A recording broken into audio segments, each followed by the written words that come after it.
Today we're going to look at replication of prokaryote. So first off, we have our diagram here of our replication fork. And then so obviously all the terms are covered up. So the first thing we want to do is try to figure out which strands are which. So you can see on this top one, we have the Okazaki fragments. So we can know that this is actually indeed our lagging strand. And then it makes the other one the leading strand. And then knowing this, we can label our 3' and 5' on each ends of this DNA and the replication fork. And so knowing these, we know that the replication fork is moving to the right. Let's start with the origin of replication.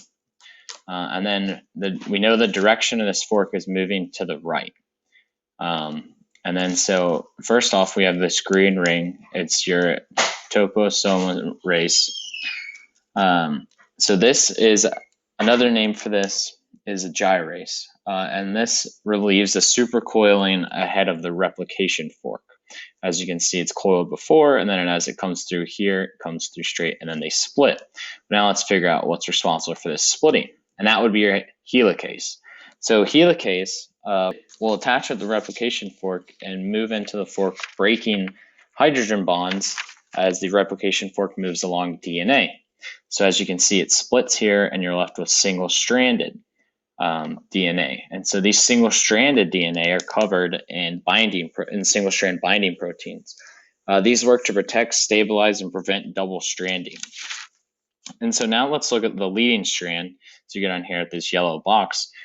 We know that this is DNA polymerase 3, and this works on continuous replication of the leading strand, obviously, as you can see, since it's down here with the leading strand. And then going back up to the lagging strand, we have DNA primase. And DNA primase's job is to create RNA primers, which you can see right here, are placed where the DNA is replicated. And these, in turn, will create Okazaki fragments. As you can see, there are gaps in between them, hence the name fragment. So then as these move on, our DNA ligase is responsible for filling in these nicks, which is what these gaps here are called. And then the job of DNA polymerase 1 is to replace these primers with DNA by adding in nucleotides. As you can see, our whole replication fork has come together, and we can see our lagging and leading strands.